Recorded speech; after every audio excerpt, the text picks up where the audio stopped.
Right, knock out a few of these. We need knowledge and sympathy and belief. We need a bit of everything, which sucks. Well, if we get one of these, we'll be fine, right? So we don't need much of that. Then we need sympathy, which is... You think I'd know by now, but I don't. Love hearts. So tea party, because we need a bunch of that if we're going to work for Becky, right? If we're gunning for Becky, even. And then we'll have that one, I guess, because that can get us belief and sympathy. Yeah, I think that's good. Do we have any other chance of getting knowledge? Only if we trade one in here. But then we really need sympathy. 4 knowledge is fine. We don't need more belief. Come on, 3. Bang. The bad one. Way! Okay, we got lucky. It's fine. Oh, the good one there too. So pretty much back up to tops with most. We did rather well there. Well done, us. Mademoiselle, there is a letter for you. Is it from my papa, and am I going to go into one of those weird depressive states again? A letter from papa. Yep, thought so. She took the paper into her hands, not without the faintest twinge of dismay. She was glad, beyond glad, to have word from her beloved papa, and yet such a letter made her realise she had not much thought about him for days and days. Is she now going to go in a depressive episode because of that? Papa would be glad that I found so many things to fill my days. I should not feel upset. Banishing guilt, she drew out the letter and began to absorb its contents.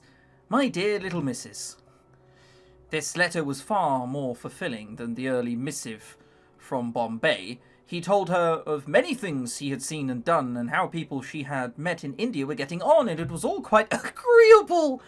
Oh, what a way to describe something you like. Yes, it was very agreeable. And then the most exciting news. He's pregnant! No, he's not. A friend of mine from my schoolboy days came to visit me here in India, quite unexpectedly, to let me know of a piece of good fortune. He owns a large tract of land, too large to have seen every detail of it himself, but recently has made a remarkable discovery, a deposit of diamonds. He is now engaged in developing the mines to bring out these diamonds, and if all goes well, as he most confidently expects, he will become possessed of such wealth it makes one dizzy to think of. And because we were fond of each other in our school days, he thought of your old papa and offered me the opportunity to share in this enormous fortune by becoming a partner in his scheme. Is this a rip-off? Is he trying... I don't know, man. It seems odd. Diamonds! What is that? Is your father sending you a gift? You are too young to wear diamonds in English fashion. Diamond mines! Sarah's mind was filled with images from the Arabian Nights, deep caverns beneath the earth, sparkling stones studded into the wall and ceilings, dark-eyed dwarves digging them free with heavy picks, heaps of discarded treasure shimmering with enchantments. Can such marvellous things really be true? Well, probably not. It was all too much to put into words. She handed the letter to Mariette to read, and then picked up Emily from her chair. Have you ever seen a diamond cavern, Emily? It's probably not very fucking pretty. If we're being honest. Perhaps they could say hello to my papa for us. She hugged the doll to herself, her eyes glimmering crystal bright. Someday we will see them together, my papa and I. Probably not getting much, honestly. Oh, okay, we needed belief. Oh, thank fuck we got belief. Becky leaned back in the soft, comfortable chair and listened as Sarah spun a story for her. This tale involved a king who had 2 daughters but no sons, and who was under a terrible curse that only a hero who travelled the witch's road could lift. Each daughter swore to do her best to save her father, and thus they each outfitted themselves and went on their separate journeys. Didn't go together. That would have been more helpful, wouldn't it? The elder had a hair of gold, and she wore bright silver armour and carried a thin-bladed sword with a hilt like a bell. The younger had hair like midnight. She wore a dress of soft flowing blue. She carried no weapon other than her words and her kind heart. Oh, let me guess, who fucking wins? Becky was so entranced by Sarah's voice that she forgot for minutes at a time to keep eating the slice of cake she had been handed. Well, you can be entertained by anything when you're a kid, can't you? The elder princess chose the fiercest horse in the royal stables and galloped along the witch's road. Wouldn't be galloping along that much, would she? The witch's road at great speed until she came to a metal bridge over her river. When the horse's hooves pounded into the metal, they made such a clang that the horse was startled, and the eldest daughter was flung from her saddle. The youngest princess did not want to tire her favourite pony by making him carry her, so she walked down the witch's rose holding its reins. Why bother bringing a fucking horse? Like, that sounds great, and oh great, yes, you were very thoughtful. No, you're not thoughtful, you're stupid as fuck. You brought a horse on only to fucking make it heel like a dog and take it on a walk. Well done you! You're going to die in any real situation. They went so much more slowly, but at last they reached the bridge. Her gentle pony didn't want to touch the metal bridge, but he trusted the youngest daughter, and she soothed and petted him, and together they crossed the river. As Sarah's story continued, the kinder, younger daughter encountered a monster which terrified her and required her bolder sister's approach to chase it away. Eventually, the two princesses learned to work together and progress the end of the road.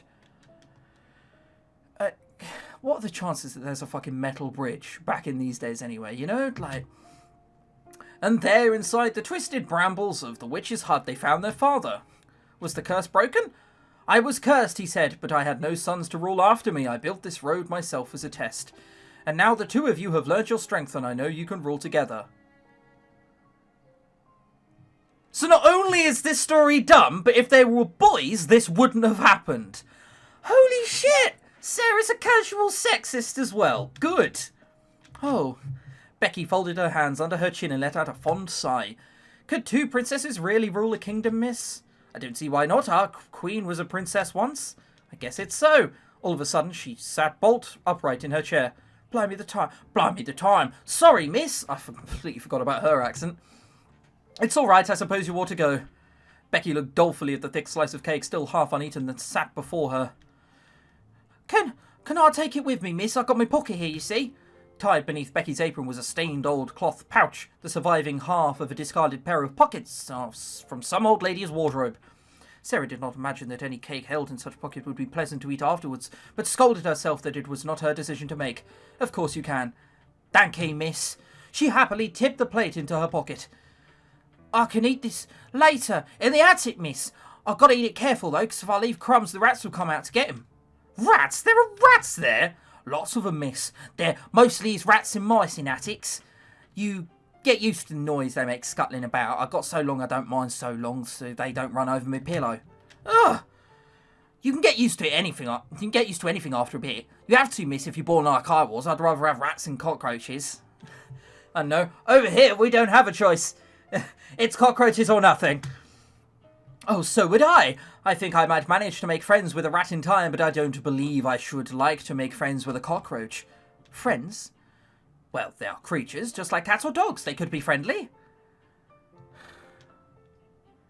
Cunts like you now make me understand how the Black Plague got so far pulled out. I think Becky needs that food more than the rats do, but I wonder if the rats are hungry too. Oh, forget. Perhaps if there are any crumbs in your pocket, you should shake it out somewhere away from your bed so that the rats come out to eat. They won't bother you. That's clever, miss. Perhaps I'll try it. She won't try it. She won't give a fuck. We needed belief for that. I guess it's a dumb story we needed to tell. We needed 2 for the story and then 3 to believe that there's any sort of suitable moral behind it. Had Sarah's father invested in any other business venture, it would have held little attraction for the rest of the students. Diamond mines, however, captured the imagination, and the girls could not stop whispering. They knew little about the details of mining in faraway lands. It's called slaves. But fairy tales they understood, especially with a teller such as Sarah among them.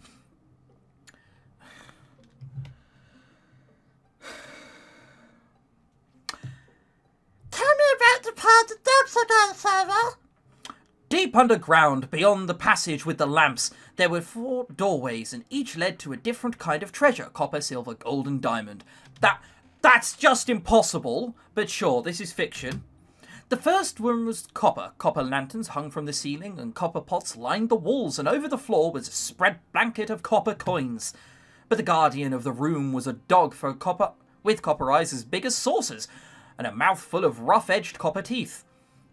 Not everyone was quite so caught up in wonder. It's a silly fancy, like everything Sarah fancies. Like Sarah says, I don't believe such things as diamond mines actually exist. What, do you think the pelicans fucking leave them on windows during the morning? Really? Well, people have to get them from somewhere. Of course they find diamonds in the earth, but one at a time, surely. Not whole mines filled with diamonds. Do you know what a diamond ring costs? Not even a big one. If there were mines full of diamonds, people would be so rich it would be ridiculous. Yep. Yep, pretty much. You sort of hit the nail on the head. Perhaps Sarah will be so rich that she will be ridiculous. She's ridiculous enough already. Sounds like jealousy. Lavinia, do you hate her? No, I do not, but I don't believe her. Conversation died as Miss Minchin walked into the main hall. Girls, gather around. I have an announcement to make. Are you taking us somewhere else dumb where I have to sort of close my eyes lest I want to murder Lottie again? We have some very exciting news regarding a parent of one of our pupils. Starting from today, Sarah Crew will be leading the procession whenever we leave the school grounds. You will look to her for your example. Shit, son, as the kids say. Lavinia could only stare, her mouth agape, her eyes not quite as big as saucers. Looks like Miss Minchin believes in the diamond mines. How dare she? Lavinia clenched her fists against the fabric of her dress and forced a tight smile on her face. Yep, she did. She walked up to take her new place in line. It appears that I will be walking behind you, Sarah. Oh, it wasn't my idea. Wasn't it, though? She said nothing more. I mean, no, it wasn't. Whatever. Right. We need a shitload of belief. And that is the religious one. Well, we don't really need more sympathy. I should really remember these by now, but whatever. I guess that. And then, like, one vigor, I guess? So that's one chance of being vigor, two chances of being vigor.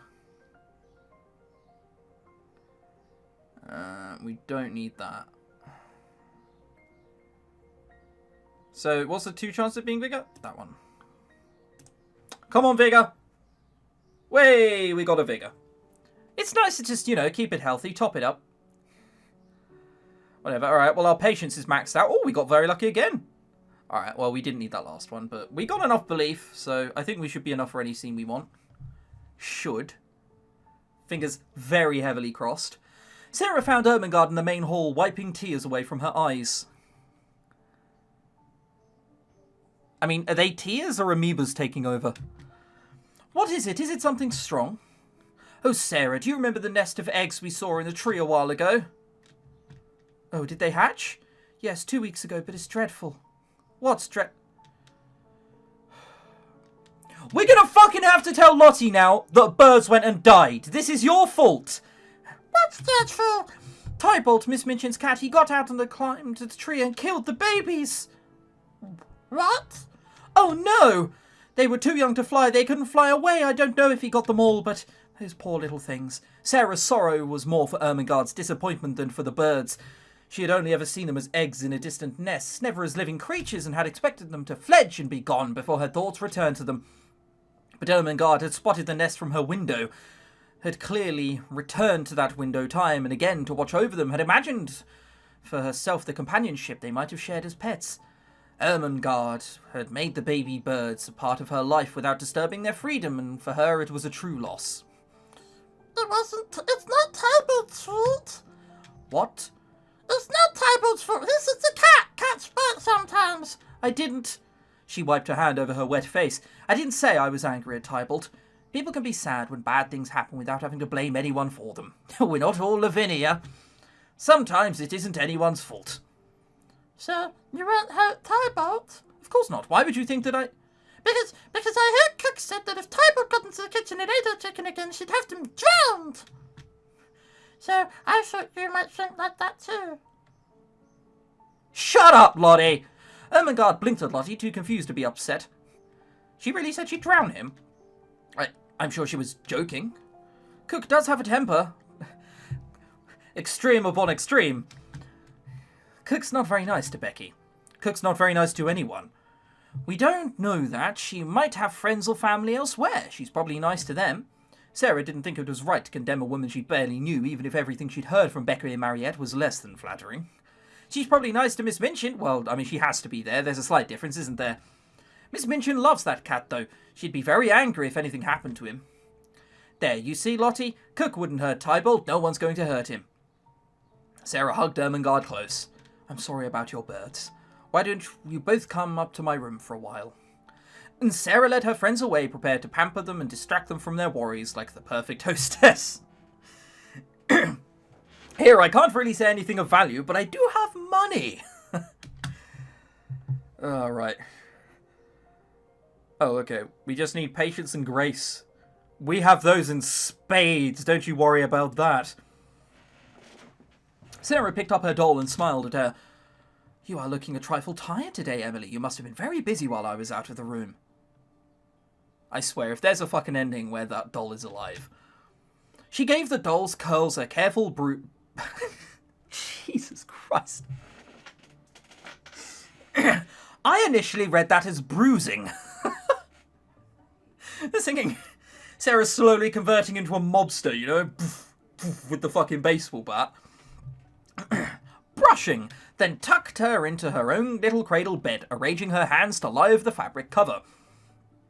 I think you'll feel better after a nap. I'm hoping that Becky will come to visit today, but we'll try to be quiet so that we don't disturb you. With the air of an expectant hostess, Sarah moved around the room, running her hands over shelves and turning cushions to be just so. The room was already perfectly neat, of course. Sarah was not an untidy child by nature, and anything she might have disarranged since Becky's last visit would have been set straight by Mariette. Still, it seemed the sort of thing a princess ought to do. Still pretending to be a princess. Look your best shows that you care about your visitors. Having reassured herself that everything was just so, she settled it in at her desk with a sheet of sums to work for the classroom. £2, 12 shillings, 8... Yeah, okay, money. That's, yeah, cool, more money. Addition and subtraction was simple tasks, but the complications of British currency was such that they needed to be practiced over and over again to be certain one did not forget. Well, look, it's better nowadays, okay? There's 100 pence and then £1. There you go. It's easy, okay? We changed. We learned the errors from our ways. Still have the 1p coin. Should really get rid of that.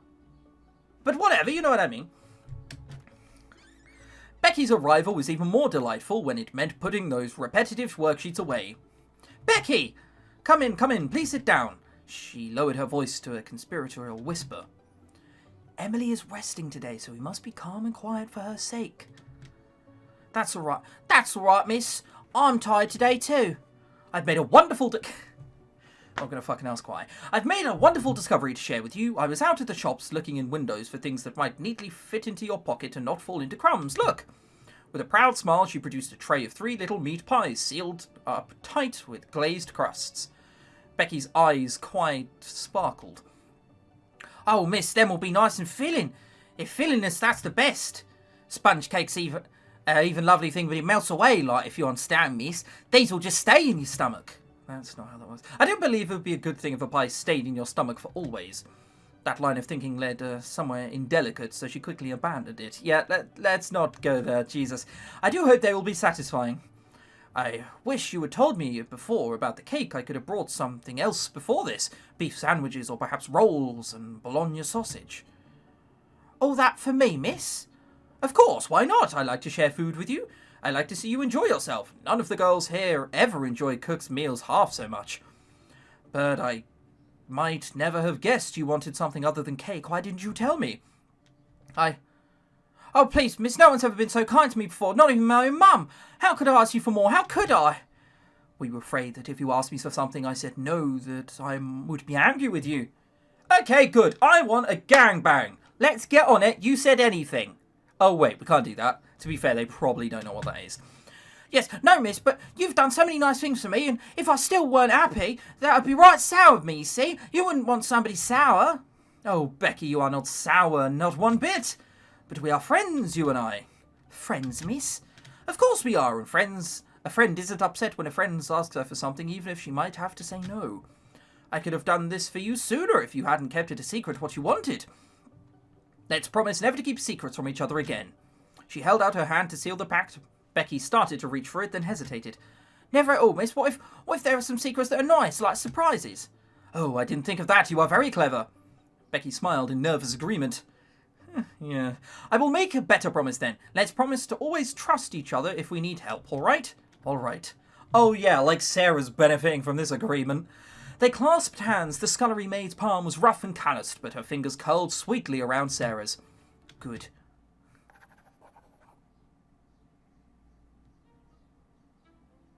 Oh God, Lavinia's come to cause trouble. Let's get Becky in and shove her head into the fire!